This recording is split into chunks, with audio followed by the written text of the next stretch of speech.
بسم الله الرحمن الرحيم السلام عليكم ورحمة الله تعالى وبركاته كنتي wanaagsan idil ahaantiin badawadayaal saaxiibayaal halkani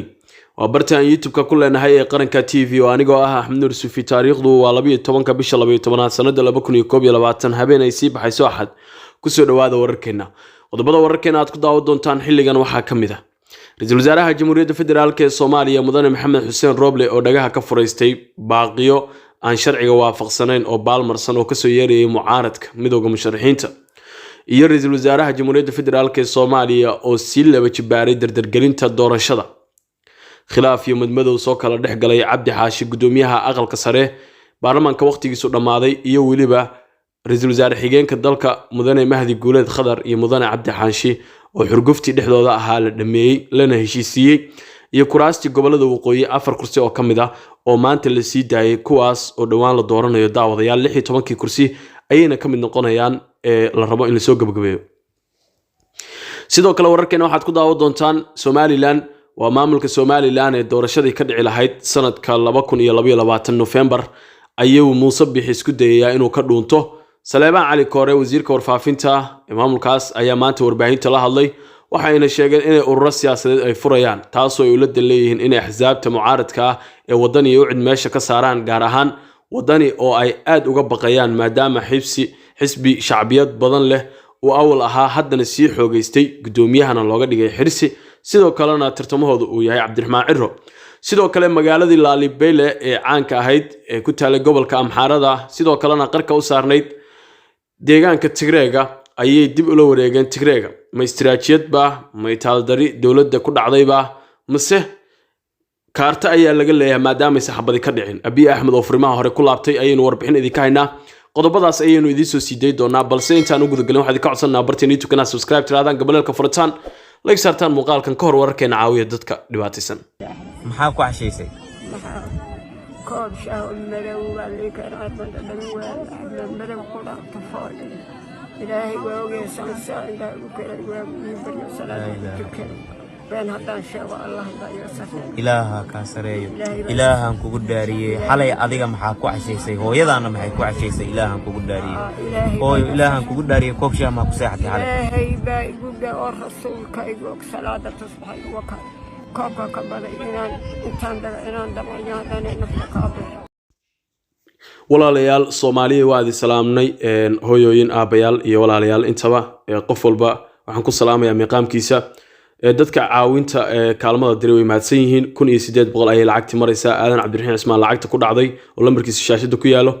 abaaraha ugu daran ee ka taagan gobolka Gadoodhobley iyo deegaano kale oo Soomaaliyeed ayaynu rabnaa inay caawin gaarsiino fadlan nagala qayb qaata arintaas ma jirto dawlad awood leh oo maanta dalkiina iyo dadkiina ku haleynaysan deeq bixiyaal iyo hay'ado caalami wax ay keeneen oo laga baqtiyay waxba tarimayaan lambarka shaashada ku qoran ku dira qof walba wixii awoodiisa ah hadii aynu isku aruurino oo aynu wixii karaankeena isku aruurino dad bay nolosha wuxun u taraysaa waxa dhici karta in roob uu doo oo Ilaahay fadliga raxmaadkiisa uu imaado balse waxay dadkii ku sii sugaan maadaama xoolihii ay beeleen bal iyagu ay sagaajo u dhimanaya haraade aynu ka gaarno intii aynu awoodno oo Ilaahay uu nagu bixiyo ajir aynu ka helaynaa aakhirada iyo adduun hooyooyin ayaa ku jira carruur ayaa ku jira waayeel ayaa ku jira tacabaan iska aha awal baxanuunsanayo dhibaataysnaa fadlan aynu u dhidhino dadkeena oo aynu ka kacno fadhiga waa tahay daawadayaal aynu ku bilownay indhawaale waxaa taagnaa buuq iyo qayladhaan ka soo yeeraysay kooxaha mucaaradka ah gaar ahaan midowga musharaxiinta kuwaas oo hore u codsaday in dalka uu aado ama u jihaysto dhanka doorashada dadban maadaama ay diideen in awoodda shacabka lagu soo celiyo oo dalku aado doorasho qof iyo cod ah Xaliimo Yari iyo guddigeeda majarihii ay ku soo dadaaleen 6 sano ee la soo dhaafay ayay daaqada ka tuureen waxayna daawadayaal u horseedeen wadankeena inuu aado doorasho dadban kuma aysan ekaanintaas madaxweyne Maxamed Cabdullaahi Farmaajo ayay waxay sheegeen inuu yahay musharax loo baahan yahay inuu doorashada banaanka ka noqdo waa la qaatay aragtidoodaas oo ma aysan daawadayaal lagama badiidinba balse Saciid Cabdullaahi Dani iyo Madoobe oo isku haleynayeen ayaa way khiyaameen dabcan oo Dani ayaa laftigiisa wuxuu ahaa musharax hadee musharax kale cod ma siiye xildhibaanadii Puntland iyo Jubbaland ayuu isku duwanaya dhanka kale mas'uuliyiintii iyo madaxdii taageersanaa madaxweyne Maxamed Cabdullaahi Farmaajo oo ay abaalka badan isku hayeen sida Axmed Cabdi Kaari Qoorqoor madaxweynaha maamul goboleedka Galmudug Ali Guulaawe madaxweynaha maamul goboleedka Hirshabeelle iyo waliba lafta gareen madaxweynaha maamul goboleedka Koonfur Galbeed iyo dhanka kale daawadayaal Cumar Filish madaxweynaha maamul goboleedka ayraahda madaxweynaha gobolka Banaadir ama gudoomiyaha gobolka Banaadir iyo sidoo kale ra'iisul wasaare xigeenka dalka ayaa dhamaantood waxay dheega ku hayaan ama ay taageerayaan soo laabashada madaxweyne Maxamed Cabdullaahi Farmaajo. saaxiibadiis ayuu ka helay garab ku dhisan daacadnimo, iskaashi iyo walaaltinimo oo aan lahayn marnaba laqdow, balse kuwii ku socday khiyaanada ee markii hore uu Dani soo adeegsanayay ee uu lahaa ninkan ka saara madasha doorashada ayaa waxa ay ku guuleysteen inay ka saaraan madaxweyne Maxamed Cabdullaahi Farmaajo. taa beddelkeeda Dani ayay awood dheeraad siiyeen maamul goboleedyadii ayaa habraacid soo baxayay Agoosto ku helay awood dheeraad ah oo uu Dani qayb ka yahay maamul goboleedyada awoodda helay. si kastoo ahaataba waxa muuqata mucaaradku inay gabadhacalaynayaan الآن كان أيه كسي دقيقين مدحين محمد عبد الله فرماجو أو إيجا كلام إذا أريمها دور الشهر مركل يجو ما دام في الصومالي وسكفرديو حتى إنه وحول شيء استندك رئيس الوزراء محمد حسين روبلي أو عي عنان يولي بقيلكم بلابين دقال باردينا دور الشكل عقبانينا واتشانينا يولي برامج شكله وأن مرنا بشرع وافق سنين أي داو ريال كوحدة نكتر عابس عمركست سكستو حتى رئيس الوزراء محمد حسين روبلي أي دقيقة كفرستي wuxuuna u arkaa in ay yihiin kuwa qaswadayaal oo aan la garanayn marka ay xal helayaan waxay rabaan kaliya wax ayaga ku haboon inay helaan haddii ay waayaan dalka wuxuu u yaqaanaan inuusan dal shaqeynaya ahayn. ra'iisul wasaare maxamed xuseen roble ayaa dhagaha ka furaystay waxauna sii wadaa dardargelinta doorashada waxauna maalinkii shalay ku guuleystay xalinta khilaafaad u dhaxeeyay Cabdi Xaashi gudoomiyaha aqalka sare iyo waliba ra'iisul wasaare xigeenka dalka Mahdi Guuleed Khadar oo isku khilaafsanaa xildhibaanada gobolada waqooyi ka soo baxaya. waxa uu markaasi daawadayaal ku guuleystay ra'iisul wasaare maxamed xuseen roble in khilaafka la xaliyo isla maanta guddiga maamulka doorashada Soomaaliland ayaa shaaciyay xilliga la diiwaan gelinayo musharaxiinta iyo ergada kuraasta tirsigoodu kala yahay hoob 229 hoob 262 hoob 254 hoob 255 dhammaan kuraastan dhawaan ayaa la dooran doonaa daawadayaal waxaana ay doorashadu ku socotaa si dardar leh waxaana ra'iisul wasaare maxamed xuseen roble uu sheegay kooxda mucaaradka ah in xildhibaan kasta markuu soo baxo ay soo xudxutaan oo ay halka maraan balse qayle aysan waxba ku heli doonin ama aan waxba looga qaadin isaga. dhinaca kale Soomaaliland ayaa rabnaa inaan siyaasadda habka wax ku socdaan ay ka dabageeno. Saleebaan Cali Koore wasiirka warfaafinta maamulka Soomaaliland ahna مسؤول كترسن حسبي كلمية محافظ كأي حد تلاذا هي مسبح لقى صدورتي أيها داود المان تشير شرائد أو كذا هالمر لسبودي وحاولنا الشيء إنه الروسيا سيد لفريو معناها الروسيا سيد أيها لفريو حكى أنت حسبية دي هراء أردن أيها للعلابية أو ودني أو يو كلمية أو مركب مسبحي وقدومي وياهي أو كرسي إنه كعديدي ودني وعبد الرحمن عروة بس هذا وحرسي وياهي iyo sidoo kale ucid oo uu yahay Faysal Cali Waraabi ayaa daaqada laga tuurayaayo urur siyaasadeedii horle ayaa hadda tartamaya. tani waxay ku soo aadaysaa xilli ay mas'uuliyiinta codsadeen in doorashada madaxtinimo oo dhici doonta 17 November 2022 in lagu dhaqsado oo loo diyaar garoobo isla markaana la dardargeliyo Musabix hal sano kaliya oo haray.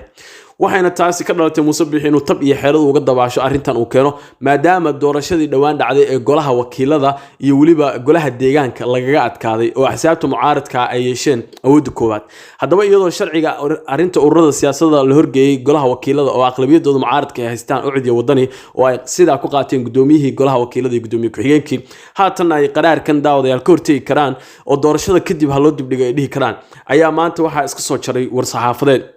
aan sharci ku dhisnayn Saleebaan Cali Koore waxaana muddadiiba ka hadlay daawadayaal oo ka daba tagay gudoomiye xirsi oo sheegay in sharci hor yaala golaha wakiilada in uu ka hadlo Saleebaan Cali Koore inay tahay wax la yaabo isla markaana ay ahayd in laga dhursigo golaha wakiilada ayaa haddii axsaabta mucaaradka ay ku dadaalaan waxay meesha ka saari karaan in ururo siyaasadeed la furo iyagoo markaasi u ogolaan kara madaxweynaha cusub ee Soomaaliland yeelo doonto 2022 haddii Allah wadal raali ka aado November kadib in markaasi la furo ururada siyaasadda oo markaa ku cusub la sameeyo. Musabix ayaa ka baqay Cabdiraxmaan Ciro oo cod aad u fara badan rajeynaya maadaama xisbigiisu uu ka tirsanaa oo haatan gudoomiyenimadi xirsi loo doortay isaguna musharax uu yahay u tartamaya oo aad u awoodeystay doorashadii hore oo 2017 ay sigeen Musabix tan hadda socotana waxa muuqata inay ka qaadi doonaan hadii doorashada la aado maadaama kulmiye uu baabi'iyay Musabix oo diiday gudoomiyenimadi inuu ka kaco oo uu xisbiga oo dhan kala diro ku ciyaaray haatan iyo fadqalalada kale ayuu ka shaqeynaya. ugu dambeyntii ciidamada Tigreega ayaa dib u qabsaday magaalada Lalibela ee dalka Itoobiya wax ka yar 2 toddobaad markii ay ciidamada dawladda iyo xulfadoodu la wareegeen sida ay dad goobjoogayaal ah u sheegeen wakaaladda wararka ee Reuters axaddi waa maanta Lalibela oo ah magaalo ay qaramada midoobay u aqoonsan tahay xarumaha dhaqanka ee taariikhiga ah ayaa daawadayaal waxay ku taallaa gobolka Axmaarada gaar ahaan xad dhaca ama waxay xad la leedahay kilarka Tigreega mid ka mid ah goobjoogayaasha oo la hadlay wakaaladda wararka ee Reuters ayaa sheegay in ciidamada sida gaarka ah u tababaran ee gobolka Axmaarada iyo maleeshiyaadka isbahaysiga la ah labaduba ay gacan saar la leh dowladda Ethiopia ay habeenkii Sabtida ka baxeen magaalada Lalibela qaybtii u dambeysay ayaana saaka ka baxay waxaan maqlaynay rasaas meel fog laga maqlayay xalay balse ciidamada Tigreega ayaa dib u qabsaday Lalibela iyaga oo aan xabad ka ridin magaalada ayuu yiri goobjooge ka mid ah shaqaalaha ee soo dhaweynta hotel ku yaala magaaladaasi oo khadka telefoonka ugu waramay wakaaladda wararka Reuters ciidamada taabacsan kooxda TPLF ayaa magaalada la wareegay horaantii bishii August laakiin ilaa 1 December ciidamada Ethiopia iyo xulfadooda gobolka Axmaarada ayaa dib u qabsaday Lalibela maxay tahay haddii aad rabtiin Lalibela ogaatid waa magaalo istiraatiiji ah oo magaalo dhaqan ah oo dadka madhabta Kristaanka haysta Orthodox haddii ahaayeen haddii balka ahaayeen ay ku soo hirtaan oo magaalo taariikhiyeed ah oo ilaa kumanaan sano ay soo jireen waxyaabo ay markaasi diimahaas u gaar ah sidoo kale afayeenka dowladda dhexe Legesse Tulu ayaa ka gaabsaday xiriir ay la sameysay warbaahinta Reuters si wax looga weydiiyo arrintan sidoo kale waxa isaguna ka gaabsaday oo aan jawaab siin Getachew Reda oo ay la xiriireen isla wakaaladda wararka aaga gasheena dagaalo culus ayaa ka soconayay sidoo kale daawadayaal deegaano horle ayaa shalay lagala wareegay kooxda Tigreega haddaba qabsashada magaaladan walow aan idin tusi doono maapka sawirada aan mar dhow idin tusi doono inaysan wax istiraatiijiyada oo muhiim aysan u lahayn ciidamada dowladda iyo Abiy Ahmed marka la eego haddana inay iyadoo xabad aan la gelin ay ka soo baxaan lama oga inay tahay istiraatiijiyad ay shirqool ugu dhigayaan kooxda TPLF oo la rabo marka meesha soo galaan in lagu go'doomiyo oo lagu baabi'iyo iyo in ay dowladdu si kale uga guratay laakiin ra'iisul wasaaraha dalka Ethiopia Abiy Ahmed ayaa furimaha hore ee dagaalka ku laabtay lama oga in TPLF hub casri ah ay heshay oo xaaladda dagaalka wax ka bedeli kara iyo in sidii ay taal daran tahay oo ay ismoojiye isleedahay oo waan joognaa ay dhahayso maadaama hadii Lalibela iyo erida ugu dambeysay laga jafo waxa la isku dhaadhacayo ay tahay kilarkooda waxayna arintani ay sahli kartaa in dowladda Ethiopia militarigeedu ay gudaha u galaan gobolka Tigreega maadaama awal ay rabeen inay iska ilaaliyaan gobolkaas oo aysan galin oo cadaadis kala kulmi lahaayeen Mareykanka iyo beesha caalamka haddii ciidamada Tigreega ay maalmoba soo socdaan haddii ka farsamayso in ay galaan sida la aaminsan yahay gobolka Tigreega oo ay si fiican nimankaas dharbaaxa kul ugu hubsadaan oo aysan ka soo kicin ama la sawaaqsan aynu tusno magaalada Lalibela waa kana qoraalka dhanka bidix ee gasheena korkeeda aagay ku dagaalamayeen gasheenana waa ka qayb Lalibelana waa sidoo kale Lalibela waxa xagga ka xiga Korem iyo Almata iyo Korem dhinaca